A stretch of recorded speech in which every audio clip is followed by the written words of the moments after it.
The knock came at 11:47 p.m. on Christmas Eve, and Jun-seok's hand went to the gun before his mind registered the choice. Nobody knocked on his door. Not the building manager, not delivery drivers, not the neighbors who pretended the 12th floor only had 11 apartments. Through the security feed on his phone he saw her. A woman, black, young, holding something wrapped in foil, snow dusting her cheap coat. Her hands trembled not from cold but from something older. Something he recognized: people who worked too hard, slept too little, and still chose kindness when kindness made no sense. His mother's hands had shaken like that. He opened the door halfway and her eyes went wide, not with recognition but with the sudden understanding that some doors shouldn't be knocked on. She swallowed hard, the package crinkling against her chest. Then she spoke, voice soft and exhausted. "I work at the diner on Jefferson. We had extra food tonight. I saw your light on and thought maybe you were alone, didn't want it to go to waste." Jun-seok stared at her, no calculation behind the words, no angle, just exhaustion wearing the shape of kindness. And for the first time in 12 years, something cracked open inside his chest, something dangerous, something that felt like hope. Welcome to Afro-Korean Chronicles, besties. Please like, share, and subscribe. Jun-seok studied her face through the gap in the door. She was beautiful in a way that had nothing to do with makeup or effort. Natural curves beneath the worn coat, dark eyes circled with exhaustion, a mouth that looked like it smiled often even when it shouldn't. He recognized that too, the kind of person who gave when they had nothing left to give. His voice came out flat, neutral, the tone that made grown men choose their next words carefully. "No, thank you." He started to close the door, her face fell but she nodded. "Okay, I'm sorry. I shouldn't have bothered you." She turned too fast. Her shoulder hit the doorframe. The package almost slipped from her grip. That's when he saw her hands shaking harder, not from cold, from something that lived in the bones, the kind of tired that sleep couldn't fix. His chest tight. "Wait." She stopped mid-step, breath fogging in the hallway. He opened the door completely. "Come in, it's cold out here." Her hesitation lasted 3 seconds. Then she crossed the threshold into a space that felt more like a crime scene than a home. Empty walls, untouched furniture, darkness interrupted only by distant city lights bleeding through floor-to-ceiling windows. She set the package on his kitchen counter carefully. Like it mattered, like he mattered. "You don't have to eat it now," she said softly, "just whenever." Jun-seok nodded once. The words felt foreign in his mouth. "Thank you." She left without asking his name, without asking anything. The door clicked shut. The silence returned, but something had shifted, some small crack in the architecture of his isolation. Jun-seok unwrapped the foil: meatloaf, mashed potatoes, green beans, still warm. He ate standing at the counter, city lights painting shadows across the walls. Halfway through, his vision blurred. He set the fork down slowly, pressed his palms flat against the granite. His chest tightened the way it did when memories ambushed him, his mother in a hospital hallway, alone, dying while he closed a deal he couldn't walk away from. A tear hit the countertop, then another. For the first time in years, Kang Jun-seok cried over a meal someone had brought him.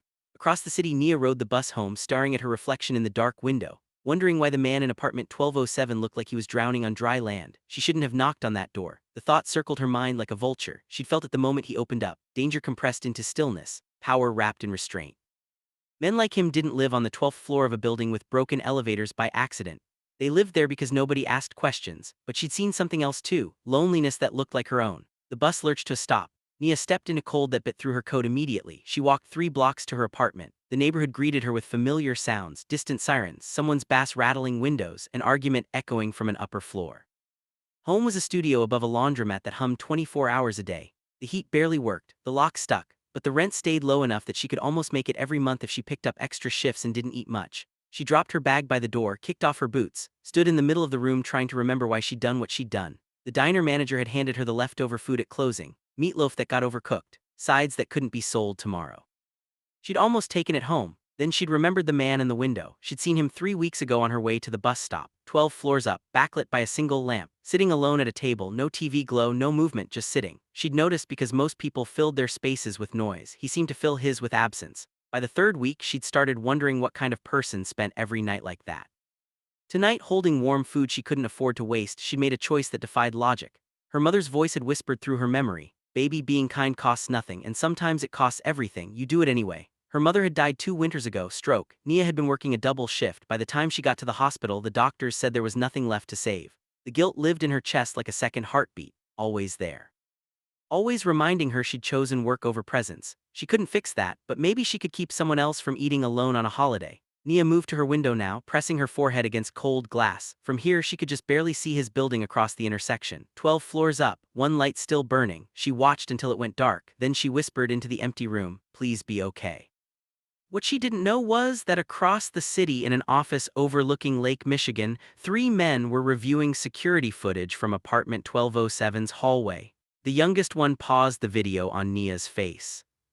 Clear, unmistakable, frozen mid-knock. "Who is she?" the oldest man asked, voice rough as gravel. "Don't know yet, but she visited Kang tonight, brought him food." Silence stretched like a held breath, "Then find out everything. If she's a problem, we handle it quietly." The next knock came on New Year's Eve at 11:47 p.m., and this time Jun-seok was expecting it. He'd been standing at the window for 20 minutes watching snow fall in silence. Fireworks already starting to crack open the sky downtown. The city celebrated, he observed. That was the agreement he'd made with himself years ago. Participation was for people who believed tomorrow could be different. But when he saw her crossing the street below, paper bag clutched against her chest, hood pulled up against the wind, something tightened in his chest that felt dangerously close to hope. He opened the door before she finished knocking. Nia froze, hands still raised, surprise bright in her eyes. "Oh hi, I wasn't sure if you'd come in," he said, stepping aside. "You'll freeze out here." She entered more confidently this time, though her gaze still swept the apartment like she was cataloging exits. Smart, he respected that. This time the food was chilly, cornbread wrapped in cloth to keep it warm. She set everything on the counter with the same careful attention. "I figured you might be alone again," she said quietly. "Holidays are hard." Jun-seok stared at her. Most people didn't state truths like that. They danced around them, dressed them up in politeness. But she just laid it bare. "They are," he admitted. "For you too," she nodded. "My mom died 2 years ago. New Year's was her favorite. She used to say every midnight was a chance to start over." Her smile flickered. I don't think she believed it, but she said it anyway. "My mother died on Christmas Eve." The words came out before he could stop them. "I was late. I've been late ever since." The silence that followed wasn't uncomfortable. It was the kind of quiet that happens when two people recognize the same wound wearing different faces. "I'm Nia," she said finally. "Nia Rao and Jun-seok, Kang Jun-seok." They stood 3 feet apart, city noise muted by thick glass, time stretching between seconds. Then Nia noticed his wrist, the scar tissue that disappeared under his sleeve, raised and deliberate. She didn't stare, but he saw her seeing it. "Occupational hazard," he said flatly. "What do you do?" "Logistics." The lie came smooth as breathing. "Import coordination." She didn't believe him. He watched the calculation happen behind her eyes. Expensive apartment, empty space, scars that told violent stories, but instead of pushing, she just nodded. "Must be stressful work. Sometimes, people don't want things coordinated." Outside, fireworks exploded in gold and red. Midnight approached, the city prepared to pretend this year would be different from the last. Nia glanced at the window. "Do you want company when it hits 12? Every instinct told him to say no. Company meant questions, questions meant lies, lies meant more distance between who he was and who he wanted to be, but he was tired of distance. Yes, they moved to the window. Stood side by side, watched Chicago celebrate while they held their grief quietly between them. When midnight struck, Nia whispered, "Happy New Year, Jun-seok." "Happy New Year, Nia." She stayed another hour. They talked about small things, weather, traffic, her job at the diner. His fabricated stories about logistics work, nothing deep, but depth wasn't built in confessions. It was built in time spent not running away. When she finally left, she paused at the door. "Can I come back? Not just holidays." "Just sometimes." Jun-seok's throat tightened. "I'd like that." After she left, he ate the chili slowly, tasting care in every spoonful. He didn't see the car parked across the street, didn't notice the camera lens pointed at his window, didn't know that someone was documenting every moment Nia Rowan spent in his presence. Because in his world, threats announced themselves with violence, but the worst threats always started with patience. 3 weeks passed. Nia visited 4 more times. Each visit lasted longer, each conversation cut deeper. She was starting to care about Kang Jun-seok. That terrified her. The diner smelled like grease and disappointment at 6 in the morning. Nia tied her apron with practiced efficiency, muscle memory guiding her hands while her mind wandered to the man 12 floors up who said her name like it meant something. "Table 7 needs refills." Brett Haverson's voice cut through her thoughts, sharp, entitled, "Too close." The diner owner had a habit of standing just inside personal space, using proximity like a weapon. Nia grabbed the coffee pot without responding. Engagement only encouraged him. But today he followed her between tables, voice dropping to something he probably thought sounded intimate. "You've been real distracted lately. Something on your mind or someone?" She poured coffee with steady hands. "Just tired. Maybe you need a break. I could give you the weekend off. We could talk about it, somewhere private." Every woman who'd ever worked at Jefferson Diner knew what somewhere private meant. 2 girls had quit in the last year. Another stopped showing up and wouldn't return calls. Nia turned to face him directly, voice low and clear. "I need the hours, not the conversation." Brett's smile thinned. His eyes went cold. "That's real unfortunate, Nia, because I need employees who appreciate their opportunities. I appreciate having a job. I don't appreciate being uncomfortable while doing it." The temperature in the room shifted. Brett stepped closer, close enough she could smell cigarettes and cologne mixed into something sour. "You want uncomfortable?" His voice barely carried past the space between them. "Keep running that mouth, see how many hours you get next week." He walked away before she could respond. Her hands shook as she finished her rounds. Fear tasted like copper. She'd felt this before, the specific powerlessness of needing money more than dignity. Knowing that men like Brett understood exactly which pressure points crushed hardest. By closing time, her hours for the next week had been cut in half. She left through the back door, eyes burning with tears she refused to let fall in public. The bus ride home felt longer than usual. Every stoplight stretched, every block dragged. She almost didn't go to Jun-seok's apartment, but grief and fear made terrible companions, and she needed to be somewhere that felt safe, even if she couldn't explain why his empty apartment provided that. He opened the door before she knocked. His expression shifted immediately, reading her face the way someone trained to assess threats would. What happened? Nothing, just a long day, you're lying. He stepped aside. Come in. Nia entered. For the first time she didn't set food on his counter, she just stood there, arms wrapped around herself, trying to hold together something that felt close to breaking. Jun-seok moved to the kitchen, poured water, handed her the glass. He didn't ask again, just waited. Finally she spoke. My boss cut my hours because I wouldn't. She stopped, started over because I told him no. No to what? The kind of thing women always have to say no to. Jun-seok's expression didn't change, but something behind his eyes went very still, very cold, the kind of cold that preceded violence. His name, it doesn't matter. His name, Nia. She looked up at him, really looked, and saw what she'd been avoiding since that first night. This man wasn't someone who coordinated imports. He was someone who solved problems permanently. Please don't, she whispered. I need this job. If something happens to him, nothing will happen that traces back to you. Jun, what's his name? The question hung between them like a loaded gun. Nia's phone buzzed. She glanced at the screen, her breath caught. A text from an unknown number, no words, just a photo, her apartment building, taken today, taken recently. Her hands started shaking again. This time she couldn't stop them. Jun-seok took the phone gently, looked at the image, his jaw tight. Who is your boss? He asked one more time, voice quiet. Absolute. Nia realized that sometimes protection required surrender. Brett Haverson, he owns Jefferson Diner on 5th. Jun-seok nodded once, set her phone down, looked at her with something that might have been tenderness if tenderness could coexist with fury. Stay here tonight, don't go home. I can't just. Yes you can. He waited until she met his eyes. Trust me. She wanted to argue, wanted to say she could handle this herself, wanted to believe that involving him wouldn't make everything worse, but the photo on her phone said otherwise. Okay, she whispered. What she didn't know was that across town Brett Haverson was closing up the diner, whistling off-key, completely unaware that his name had just been entered into a ledger that didn't forgive debts, and in the shadows outside Jefferson Diner a car waited with its lights off, engine running. Patience refined into purpose. The brick sailed through Nia's apartment window at 2:34 a.m. 3 nights after she'd stayed at Jun-seok's place. Glass exploded inward, showering her bed where she'd been lying awake, anxiety keeping sleep at arm's length. She rolled off the mattress on instinct, heart slamming against her ribs, bare feet hitting cold floor as she scrambled toward the far wall. The brick landed on her pillow. A note was rubber-banded around it. Her hands shook so badly she could barely unwrap it. The message was printed, blocky letters that looked like they'd been traced through a template. Difficult women get hurt. Last warning. Nia's vision blurred. Her breath came too fast, too shallow. She pressed her back against the wall and slid down until she sat on the floor, glass glittering across her sheets and the streetlight coming through the broken window. This was more than Brett cutting hours. This was the promise of violence. She grabbed her phone with trembling fingers, pulled up Jun-seok's number. Her thumb hovered over the call button. If she involved him, people would get hurt. She knew that with the certainty of someone who'd finally seen past the careful lies he told about logistics and import coordination. But if she didn't involve him, she might be the one who got hurt. She called. He answered on the first ring. Nia, someone threw a brick through my window. Her voice cracked. There was a note. I'm coming. Don't touch anything. Don't open the door for anyone but me. The line went dead. Jun-seok arrived 17 minutes later, faster than possible if he'd followed traffic laws. Nia opened the door and he stepped inside, gaze sweeping the room with the precision of someone trained to assess crime scenes. He moved to the brick, read the note without touching it. His expression went blank in the way that meant emotion was being actively suppressed. Pack a bag, he said quietly. You're not staying here. I can't just leave. My lease. Your lease doesn't matter if you're dead. The words hit like a slap. Nia stared at him. For the first time she understood the gap between being protected and being safe. Protection was temporary. Safety required permanent solutions. What are you going to do? She whispered. Jun-seok looked at her then. She saw something in his eyes she'd only glimpsed before. The specific emptiness of someone who'd made peace with violence as a tool. What I should have done 3 days ago. Please don't, Nia. He crossed the space between them, stopped close enough that she had to tilt her head back to meet his eyes. Listen to me carefully. Men like Brett Haverson don't stop. They escalate. That brick isn't a warning. It's a preview. Next time he comes inside, tears spilled down her cheeks. I don't want you to. I don't want blood on my hands. It won't be on your hands. His voice gentled. It'll be on mine, where it's always been. She wanted to argue, wanted to say there had to be another way. But standing in her apartment with glass on her bed and a threat wrapped around a brick, she couldn't find the words. Instead, she whispered, Who are you really? Jun-seok didn't lie this time. Someone who solves problems that police can't touch. The truth hung between them.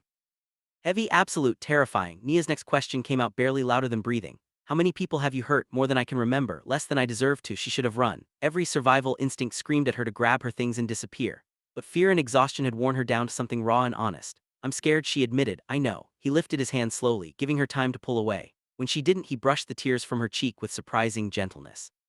Pack your bag, I'll make a call. While she threw clothes into a duffel, Jun-seok stepped into the hallway. She heard his voice. Low, controlled, speaking Korean too fast for her to catch individual words, but she understood the tone. He was calling in a favor that would cost someone everything. When she emerged with her bag, he ended the call and looked at her with something that might have been regret. "There's something you need to understand," he said quietly. "After tonight, things will change.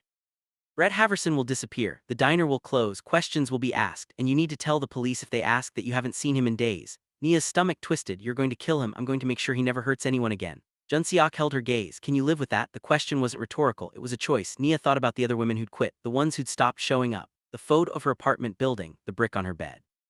The note promising hurt. She thought about her mother saying kindness cost everything. She hadn't known it would cost this much. "Yes," she whispered, "I can live with it." Jun-seok nodded once, then he reached out and squeezed her hand briefly. The kind of touch that carried more weight than words. "Go wait in my car, silver Lexus, 2 blocks east, doors unlocked, I'll be down in 5 minutes. "Where are you going?" He smiled without humor, to remove a problem. Nia walked to the car on legs that barely held her weight. She climbed into the passenger seat, closed the door, sat in darkness that smelled like leather and danger. Through the windshield, she watched the street, empty except for a few parked cars, snow beginning to fall again, the city sleeping through violence it would never witness. 5 minutes became 10, then 15. When Jun-seok finally emerged from the building, his hands were clean, his clothes were undisturbed. Nothing about him suggested anything had happened, but Nia knew. She knew the way prey knows when a predator has fed. He slid into the driver's seat, started the engine, pulled into traffic without speaking. 2 miles later, her voice broke the silence. "Is it done?" "It's done." Did he suffer?" Jun-seok glanced at her. "Do you want the truth?" She didn't answer. He drove through snow that was already covering their tracks. Neither of them spoke again until they reached his building. But as they rode the elevator up to the 12th floor, Nia felt the weight of what she'd agreed to settling into her bones. Heavy, permanent, irreversible. She'd asked a monster to protect her, and monsters always collected their debts. What she didn't know yet was that across the city in an office overlooking Lake Michigan, 3 men were watching live footage of Jun-seok's car pulling into his building's garage. And the oldest one, the one who'd built an empire on knowing which threads to pull, smiled slowly and said, "Now we know what he cares about." The youngest man leaned forward. "Do we move on her?" "Not yet. Let him think he's protected her. Let him feel safe." Then the old man's smile widened. "Then we remind Kang Jun-seok that in our world nothing stays protected for long." Brett Haverson disappeared on a Tuesday and nobody looked hard enough to find him. The diner stayed closed for 3 days.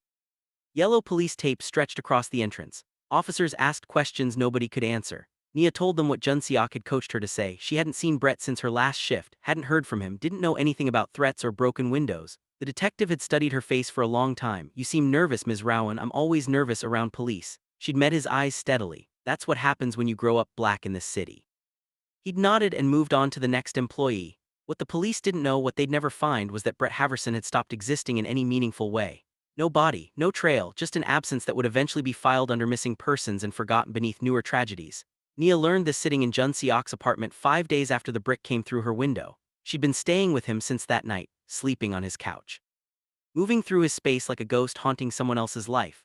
The news played on his television, a brief mention of the missing diner owner, speculation about debts or affairs, nothing that suggested violence. The reporter's voice was bored. The city had bigger problems than one disappeared man. Jun-seok stood at the window, back to her, shoulders tight with tension that never quite released. "They won't find him," he said quietly. Nia's hands clenched in her lap. "Because there's nothing to find." "Yes."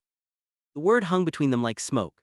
Nia stared at the man who'd fed her, protected her, killed for her. She tried to feel horror, tried to access the moral clarity that should have sent her running. Instead, she felt safe, and that terrified her more than anything. "How did you?" She stopped, started again. "I don't actually want to know." "Good." Jun-seok turned to face her. "The less you know, the safer you are." "Safe?" Nia laughed without humor. "Is that what this is?" "Yes, I'm living with a murderer." "You're living with someone who won't let you be hurt." She stood abruptly, packing the length of his living room. Her reflection moved across the dark windows. "Small, trapped, complicit. Do you understand what you've done? Not just to him, to me. I can't unknow this. I know I can't go back to being someone who doesn't." Her voice cracked. "Someone who doesn't have blood on her hands." Jun-seok crossed the room slowly, stopping a few feet away, close enough to touch, far enough to give her space. "You don't have blood on your hands. You asked me not to do anything. I did it anyway. That's on me. You did it for me. I did it because men like Brett Haverson don't stop until someone stops them."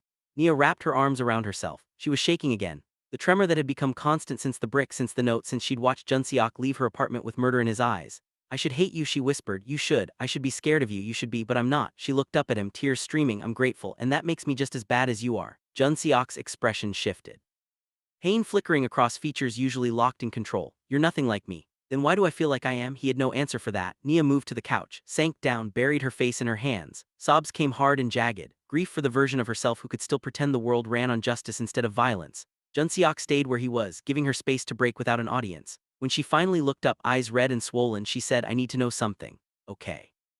Did he suffer? The question she'd avoided before, the one that mattered now. Jun-seok held her gaze. Do you want the truth? Yes, no, it was fast. Relief and shame flooded through her in equal measure. She nodded slowly. Thank you for that, for making it quick. I'm not a sadist, Nia. I'm just what are you? He sat down on the chair across from her, elbows on his knees, hands clasped. For the first time since she'd met him, he looked tired, human, breakable.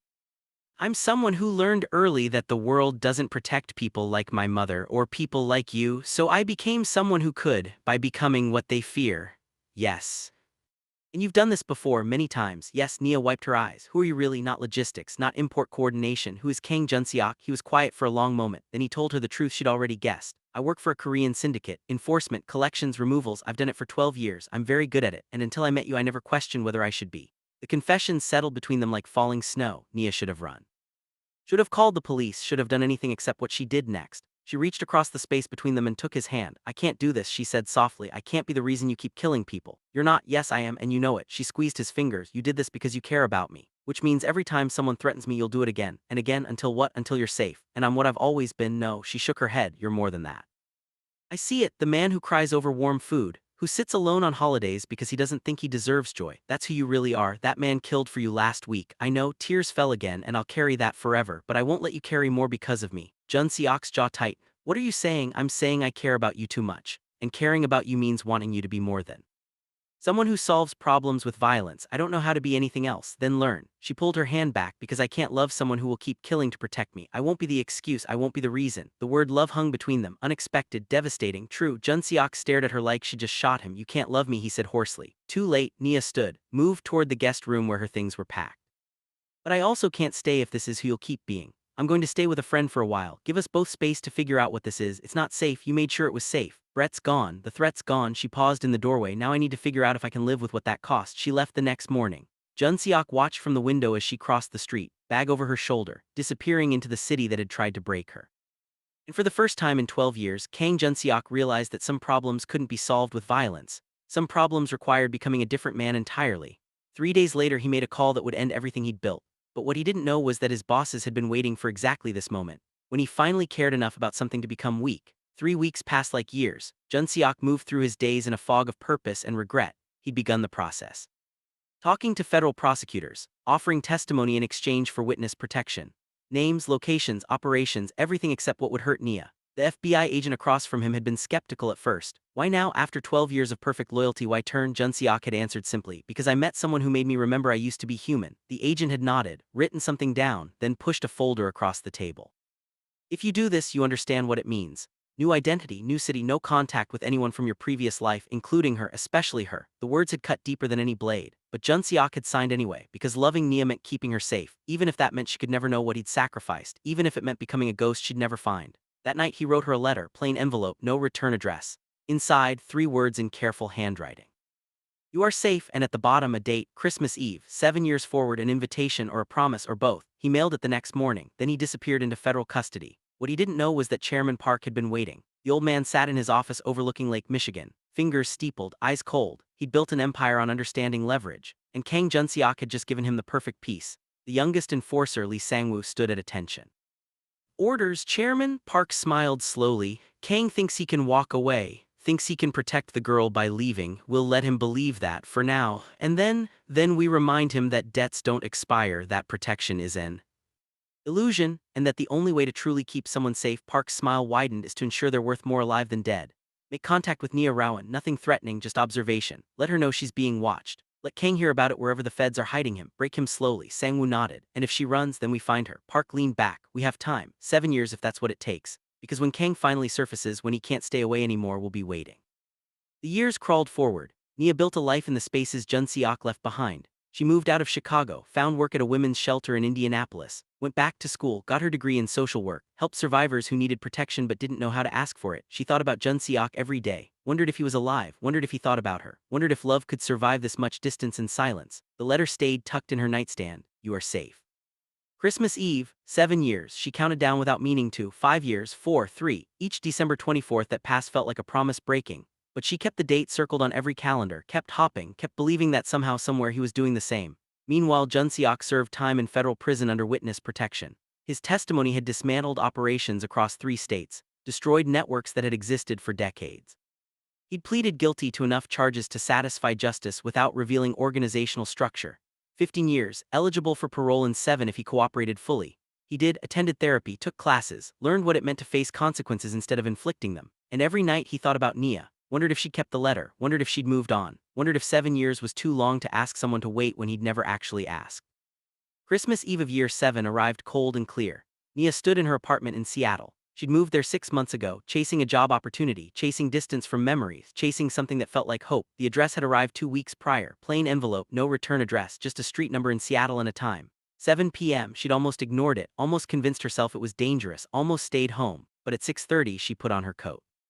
Grabbed the foil-wrapped meatloaf she'd prepared that morning, and walked out into the snow. The apartment building was small, modest, nothing like the luxury high-rise in Chicago. She climbed to the 3rd floor, found the door, knocked. Her heart hammered so hard she thought it might break through her ribs. The door opened, and there he was. Jun-seok looked different, thinner, older, hair longer. A scar she didn't recognize marked his temple. But his eyes, when they found hers across the threshold, still held that same careful intensity. "Hi," she managed. "You came." His voice was rough, like he hadn't used it much. "I said maybe. It's been 7 years." She held out the package. "I figured you might be alone on it. Holiday didn't want your food to go to waste." The callback hit him visibly. Something in his expression cracked. "Come in," he whispered. "Please." She stepped inside, and the world shifted back into alignment. His apartment was small but warm, lived in without being cluttered. Evidence of a life built deliberately, books on shelves, photos of Seattle landmarks, a guitar leaning against the wall. "You play?" She nodded toward it. "Learning." "Badly." He smiled, nervous. "Would you like? I made dinner. Actual dinner from scratch. It's not poisonous." "Probably. I'd love that." They moved to the small kitchen table. He served stew and bread while she unwrapped the foil package. "Meatloaf, just like 7 years ago. I had them overcook it at the diner," she said, "for tradition." "You still work at diners?" "No, I'm a social worker now. Got my degree 3 years ago. I work with domestic violence survivors." She met his eyes, helping people who need protection but don't know how to ask for it. Jun-seok's throat tightened. "That's perfect. You're perfect for that. I learned from experience." They ate in comfortable silence for a while. Snow continued falling outside. The city hummed its winter song. Finally, Nia asked what she'd been holding back. "Why Seattle?" "Witness protection chose it. Said the Korean community here is different. Less organized crime, more families. I could blend in." He smiled slightly. "Also it rains a lot. I like rain. Feels like the city is washing itself clean every day." "Poetic." "I've had a lot of time to think." Nia studied his face, reading the changes, the scars, the 7 years of work it took to become someone new. "I got your letters. I know you never wrote back." "I didn't know what to say. Part of me was still angry. Part of me was healing. Part of me was." She stopped. "What missing you?" She said it simply. "Even though I knew I shouldn't, even though what we had was built on violence and trauma, I still missed you." Jun-seok reached across the table slowly, giving her time to pull away. When she didn't, he covered her hand with his. "I missed you every single day," he said quietly, "but I'm glad you took the time. Glad you built your life without me. You deserve that." "I did build a life, a good one." She turned her hand over, threading her fingers through his, but there was always this space. This question: what if? What if the man who knocked on my door back then, the one who cried over meatloaf, what if he was real? What if he wasn't just a moment of humanity inside a monster? "I'm real," Jun-seok said. "I'm here, and I'm trying every day to be someone worthy of the second chance you gave me." "I didn't give you a second chance. You earned it yourself by going to prison, by choosing to change."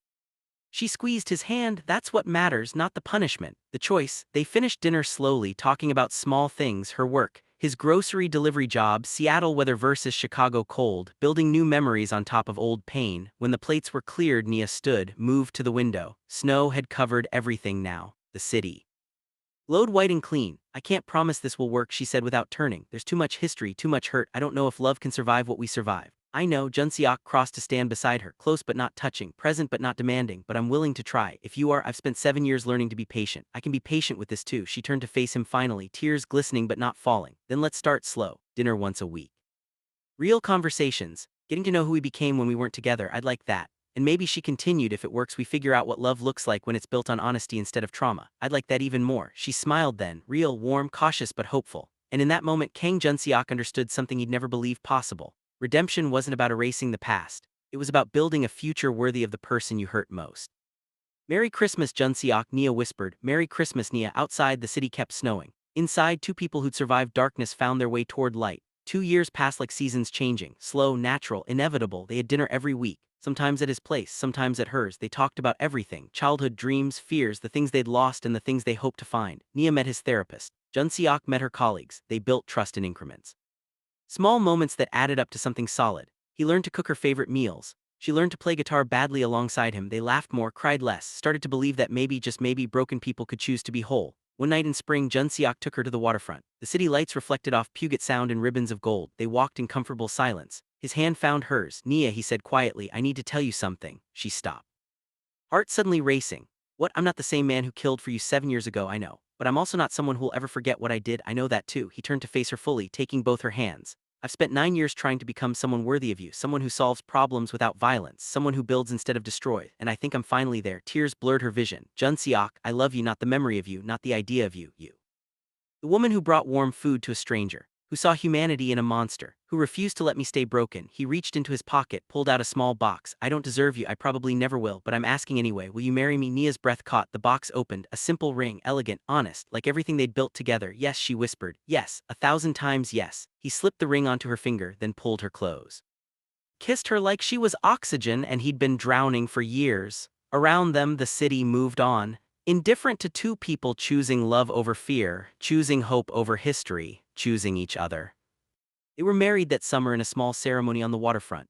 Nia's friend Kendra stood as maid of honor. Jun-seok's therapist attended. It was small, intimate, perfect, no shadows from the past, just light moving forward. A year later, Nia stood in their bathroom, hands shaking, staring at two pink lines on a plastic test. Jun-seok found her there, frozen. "Are you okay?" She looked up at him, eyes wide. "We're going to have a baby." The words hung in the air, fragile, miraculous, terrifying. Jun-seok crossed the space between them in 2 steps, pulled her into his arms, held her like she was the most precious thing in the world. "We're going to have a baby," he repeated, voice breaking. "Yeah, is that? Are you happy?" Happy. Nia pulled back to look at him, tears streaming down both their faces now. "I'm terrified, I'm overwhelmed. And I'm happier than I ever thought possible." "Me too," he whispered. "Me too." 9 months later, on a cold December morning, their daughter was born, 6 pounds, healthy. Perfect, they named her Grace, for the undeserved mercy that had brought them here. Jun-seok held her for the first time with hands that had once delivered death. Now they cradled life. He stared down at her tiny face, at Nia exhausted and radiant in the hospital bed, and understood that some debts were paid not through punishment but through becoming someone worthy of forgiveness. "Thank you," he whispered to Nia, "for seeing me, for saving me, for giving me this." "You saved yourself," she said softly. "I just loved you while you did." Outside, snow began to fall, covering the city in white, washing everything clean. And in a small hospital room in Seattle, two people who'd survived violence and grief and impossible choices held their daughter between them. Proof that love, real love, didn't erase the past. It built something better in spite of it. Christmas Eve came 3 weeks later, their first as a family of 3. Jun-seok stood at the window, Grace asleep in his arms, Nia beside him, watching snow fall over the city that had given them a second chance. "Do you ever think about Chicago?" Nia asked quietly. "Sometimes." He didn't look away from the window. "Do you regret any of it, the choices you made?" Jun-seok considered the question, thought about the man he'd been, the violence he'd committed, the life he destroyed to build this one. "I regret the pain I caused," he said finally. "I regret that people died because of choices I made, but I don't regret meeting you. I don't regret choosing to change, and I don't regret this." He looked down at Grace, at the future they'd created from the ashes of who they used to be. "Me neither," Nia whispered. She leaned her head against his shoulder, and for the first time in both their lives, spending a holiday with someone felt like coming home. Years later, when Grace was old enough to ask questions, they told her the truth. Age-appropriate, honest. They told her that people make mistakes, that darkness exists, but that choosing light every single day is what makes us human. They told her that love isn't perfect, it's messy and complicated and sometimes built on foundations that crack. But real love stays, real love rebuilds, real love chooses to be better. And on quiet nights when Jun-seok couldn't sleep, he'd stand at the window, watching the city, remembering them. He used to be the knock that changed everything. The woman who saw him when he couldn't see himself. He'd think about Brett Haverson, about the choices that couldn't be undone, about the weight he'd carry forever. But then he'd turn, see Nia asleep in their bed, see Grace's door cracked open, hear the steady breathing of the family he didn't deserve but had been given anyway. And he'd understand that redemption wasn't about forgetting, it was about remembering. And choosing every single day to be worthy of the second chance. The knock had come at 11:47 p.m. on Christmas Eve 7 years ago. A stranger with warm food and trembling hands.